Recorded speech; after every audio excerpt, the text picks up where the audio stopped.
तो पे जय जगन्नाथ किपर अच्छा तो मुझे भावुँ तुमने निहत भाव में बहुत भल थो तो पे सेमती भल था तो पे आज भिडियो आम तुम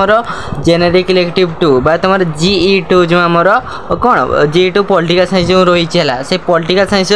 तुम जो यूनिट 3 रही तुम स्थानीय शासन जो लोकल गवर्नेंस रही तो तार कौन स्थानीय शासन बा लोकल गवर्नेंस आम केवल तुम सर्ट क्वेश्चन गुड़िक आलोचना करते डेस्पुनर गुड़िक तार कौन तार 1 मार्क जी सब क्वेश्चन थी सब गुड़िक आम आलोचना करते तो पे आज भिडियो मध्यम आम तुम जी सब लंग क्वेश्चन गुड़िक अच्छी है कि तुम 7 मार्क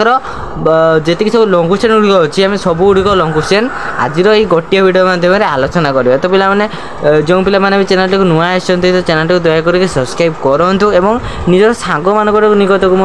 निज सांग निकट को सेयार कर दिंतु जहाद्वारा से भिडियो देखिए संपूर्ण भाव में उपकृत हो पारे तो पे चलते भिडियो स्टार्ट करवा प्रथम तो तुम ये डेस्पुनर गुड़ाक अच्छी एगुड़ा आम आलोचना कर सारी है कि तो एगुड़ा मुझे तुमको कहबी आम लंग क्वेश्चन गुड़िक देखा आम परवर्ती माध्यम तुम 2 मार्क 3 मार्क आम सब गुड़िक आलोचना करवा किंतु आज भिडियो आम केवल लंग क्वेश्चन गुड़िक पाखक जावा यहाँ तुम 3 मार्क अच्छी क्वेश्चन गुड़ाक है तुम देखी नहीं था तो तथापि आम आलोचना करवा कि लंग क्वेश्चन चलते डिस्कस करवा देखो तुम 73 तुम संविधान संशोधन आईन मुख्य वैशिष्ट्य गुड़िक कौन कौन सब रही है दर्शाइते कही देखो तुम तो पे जानवे देखो तुम स्थाणु व्यवस्था तो पंचायत राज व्यवस्था को केते ना 1992 मसीहार 73तम संशोधन आईन पुनर्जीवन प्रदान से करते देखो तुम स्थाणु व्यवस्था पंचायत राज व्यवस्था को 1992 मसीहा 73तम संशोधन आईन पुनर्जीवन दान प्रदान करता माने केते मसीहाटा मसीहाटा मेन देख तुम केते ना 1992 मसीहा तो यही संविधान संशोधन द्वारा संविधान एक नुआ अध्याय है तुम एक नवम अध्याय जोड़ा जाइए केते ना जो तुम 73तम संविधान संशोधन द्वारा है से तुम संविधान नवम अध्याय 16टी धारा और अनुसूची को संयोग करा केतोटी धारा ना 16टी धारा है तो पे एतिकी बस आ बहादुर कथा कहनी देखो यही आईन माध्यम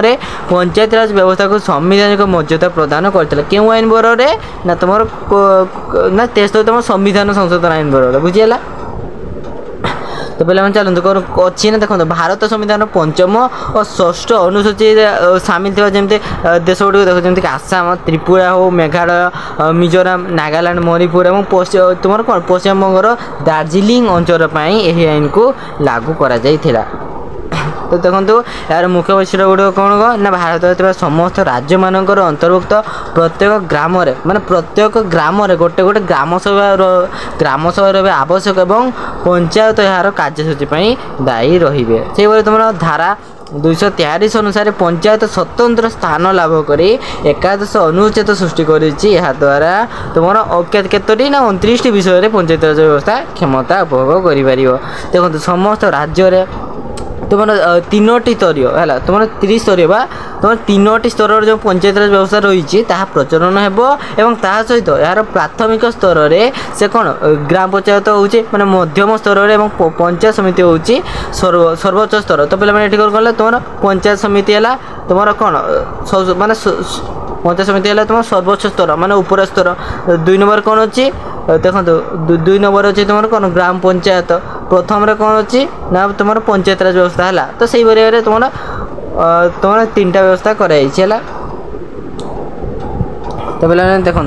यही तुम 30 स्तरीय तुम 3टी माने 3 प्रकार पंचायत राज व्यवस्था प्रतिनिधि माने से सीधा सड़क भाव में भोटर मान द्वारा निर्वाचित हो देखो भोटर मान द्वारा से निर्वाचित होती पंचायत अध्यक्ष पदवी राज्य सरकार स्थिर करेंगे जे अन्य प्रकार पंचायत समिति और जिला परिषद अध्यक्ष मैंने से परोक्ष भाव में निर्वाचन सदस्य मान द्वारा निर्वाचित हो से देखो ए संक्रांत राज्य विधानमंडल आवश्यक आईन प्रणयन करें और पंचायत समिति जिला परिषद स्थानीय विधायक सीधा सड़क से कौन भाग नहीं पारे तो पे सिंपल कथा तबे देखो कौन अच्छी ना प्रति 5 वर्ष अंतर राज्य निर्वाचन कमिशन द्वारा यही तुम कौन अनुष्ठान गुड़िकर प्रतिनिधित्व निर्वाचन अनुष्ठित हो जदि कौन कारण निर्धारित समय पूर्व अनुष्ठान भांगी जाए तबे भांगार 6 मास मध्य राज्य सरकार द्वारा निर्वाचित बाध्यतामूलक पंचायतराज तुम कौन संगठन गुड़िक केतेरु 1/3 स्थान महिला संरक्षित रहा तार कौन तफसिल युक्त जाति और उपजाति मानक निमंते संपृक्त अंचल से संख्या अनुपात स्थान संरक्षित हो पंचायत स्तर में संरक्षित कौन तुम स्थान गुड़िकर आवर्तन अनुसार परिवर्तन होबे तुम धारा 243 अनुसार राज्य सरकार बा पंचायत राज व्यवस्थार सुपरिचालन तुम कौन आयोग अर्थ आयोग गठन करें से तुम कौन पंचायत राज संगठन गुड़िक राज्य सरकार द्वारा अनुदान ग्रहण कर यही अर्थ माने यार अर्थ हूँ कौन तुम टोल गेट और तुम फी विभिन्न से तुम सूत्र आदाय हो से देखु तुम राज्य विधानमंडल आय और व्ययर अटकर आवश्यक आईन प्रस्तुत करें से तुम पंचायत राज अनुष्ठान गुड़िक आर्थिक विकास सामाजिक न्याय और समाज मंगल निमंते से विभिन्न योजना प्रस्तुत करें तो एथि संपर्कित व्यवस्था गुड़िक संविधान 11 अनुच्छेद उद्दिष्ट रही धारा 243 अनुसार राज्य सरकार पंचायत राज व्यवस्था गुड़िकर सुपरिचालन निमित्ते से ऑडिट बा तो निरीक्षण पंथा ग्रहण करें तो पिला आज वीडियो ये रोचे। जय जगन्नाथ, जय हिंद।